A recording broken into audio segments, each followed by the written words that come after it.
you ever stopped to think about what happens to us after death?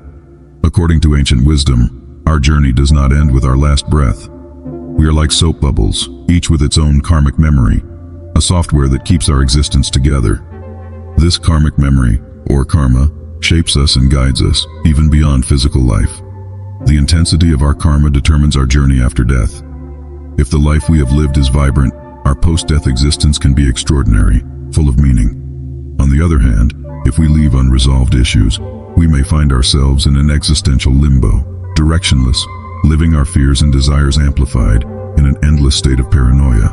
Thus, each moment of our life is an opportunity to enrich our existence, ensuring a smooth transition to the beyond. Let's reflect together on this fascinating journey from life to death. In the complex tapestry of existence, our life after death is compared to a peculiar kind of software. While most software can be pieced together unconsciously, there is a specific one that keeps our essence cohesive. Imagine this software as an intricate network of memories and experiences, an invisible web that envelops us and defines us. After death, this software, or karma, enters a state of transition, a limbo where it awaits its next chapter. If the karma weakens enough, it seeks a new physical form, a new incarnation to continue its journey. But before we delve into the depths of wisdom, allow me to invite you to like this video and subscribe to our channel, Seeds of Mystic Wisdom. This way, you will continue to receive powerful teachings from the incredible Sadhguru throughout the week.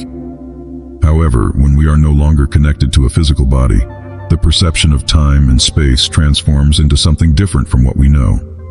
Time stretches and bends, while space becomes a fluid and boundless dimension. In this state of bodiless existence, the mind no longer has the filter of physical reality. What remains is an intensified sense of consciousness, where reality distorts into a tangle of thoughts and feelings. This is the post-death paranoia, not as we know it in life, but an amplified and distorted version, a paranoia that multiplies on an astronomical scale, reflecting the intensity of our deepest fears and desires. Every aspect of our unresolved existence can manifest in this state, creating a labyrinth of emotions and experiences that need to be faced and transcended so that we can progress in our spiritual journey. When we contemplate existence before and after the death process, it is crucial to understand that death is not merely an individual event, but rather a social phenomenon. The word death does not fully encompass the complexity of this transition. To illustrate this concept, imagine life as a large soap bubble. This bubble is composed of a delicate material, soap, whose quality and durability determine the strength and longevity of the bubble. Similarly, karma can be understood as the soap that composes this bubble of existence. Karma is the accumulation of memories, experiences, and past actions that shape our form and essence. Like the soap bubble, our existence is fragile and ephemeral, depending on the quality and intensity of the karma that sustains it. Thus, as long as this karmic memory is present, it will continue to contain and shape this existence. Imagine for a moment that I die now. At that moment, I would leave behind my physical body, as it is merely a temporary shell, a collection of earthly elements brought together to inhabit this planet and engage in activities here. However, the essence of life, what we truly are, remains contained in our karmic bubble. Life itself does not belong to us. Consciousness, the essence of life, is always present, but over time, we capture and shape it with our experiences, choices, and actions. The depth of your experience in this life is directly proportional to the amount of life you have embodied, as you feel meaningful and fulfilled. It is not about comparing yourself to others or seeking external validation.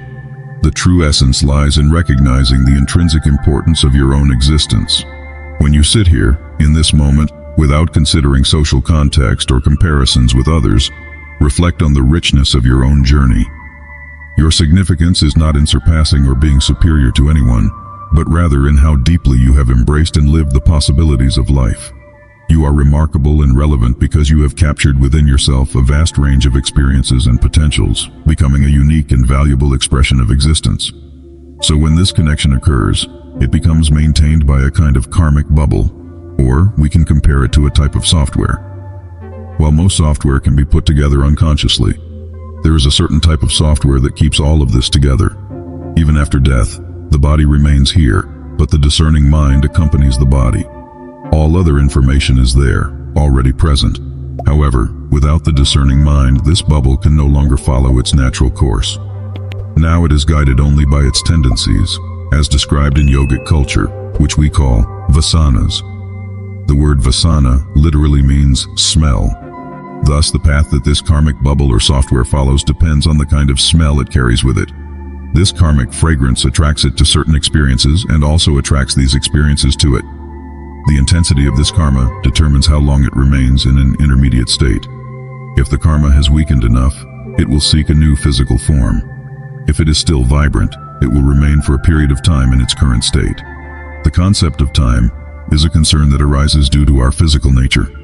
If we were not limited by a physical body, we could remain in a state for 10,000 years without any inconvenience.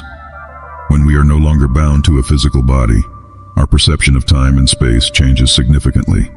However, the experience of sensations such as pleasure and pain still persists. For example, at the moment of transition, if someone is overwhelmed by fear, once the discriminative mind is lost, there is no more control over that fear. Fear often arises in our lives due to our discriminative mind. We may tell ourselves it's okay, but the mind begins to reason and try to find a way out. Without the presence of this discriminative mind, fear simply turns into paranoia. This paranoia, however, is not like humans know it in life, as it amplifies exponentially due to the complete absence of the discriminative mind. Now imagine if you were able to create a sense of well-being and tranquility at the moment of death. At that moment, this sense of well-being and tranquility expands even further, multiplying exponentially due to the absence of the discriminative mind. Whether it is the sweet sensation of life or the bitterness of experiences, pleasant or unpleasant, all these sensations can assume immense proportions in the absence of the discriminative mind. It is regrettable that, even when people are alive, they use so little of the discriminative mind's capacity, relying mainly on their instincts or tendencies. However, once we abandon the body, there is no alternative. We are guided only by these tendencies, unless we have reached a certain level of consciousness that allows us to carry an additional dimension of awareness with us. If there is no such level of expanded consciousness, whatever the predominant quality is, it will turn into something of great magnitude. If this quality turns into unpleasantness, we say that the person is in what we call hell. If it turns into pleasantness, we say that the person is in heaven. Thus, heaven and hell are not physical places, but states into which the person enters. If there is still a substantial amount of karmic information, that is, if the karma is still strong, then once the person has left the body due to the weakness of energy, as in the case of aging, where energies become weaker, they will rest for a while. So, this vital energy rests for a period without much activity. However, if the energies have not weakened, but you have left the body due to an accident, intense emotional trauma, such as having a broken heart, or any other situation where the body has been abruptly damaged, your energies are still intense. In this case, it will take a long time for these energies to weaken without the presence of the body and mind. If you had a functional body and mind, you would have the opportunity to resolve your karma in the next 10 years and weaken your energies. However, without a physical body, these 10 years can extend to thousands of years. That is why it has always been said that one should never die by suicide or be murdered. Accidental death is also unfavorable, as your limbo condition prolongs greatly, because without the discriminative mind, you do not know where you will go. Furthermore, the chances of finding another womb are greatly reduced because you are at a level of intensity that does not allow reincarnation.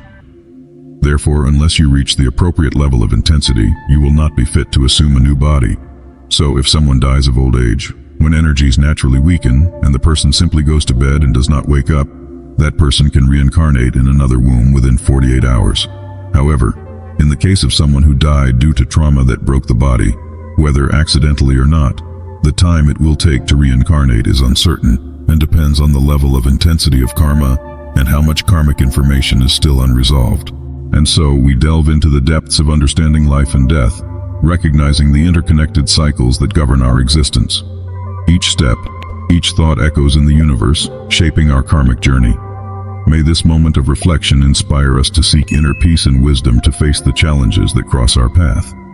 If you enjoyed the content, please leave your like and subscribe to the Seeds of Mystic Wisdom channel for more reflections like this, and share your own reflections in the comments. May we continue to grow together, sharing light and knowledge. Until the next stage of our journey, may it be filled with wisdom and inner peace.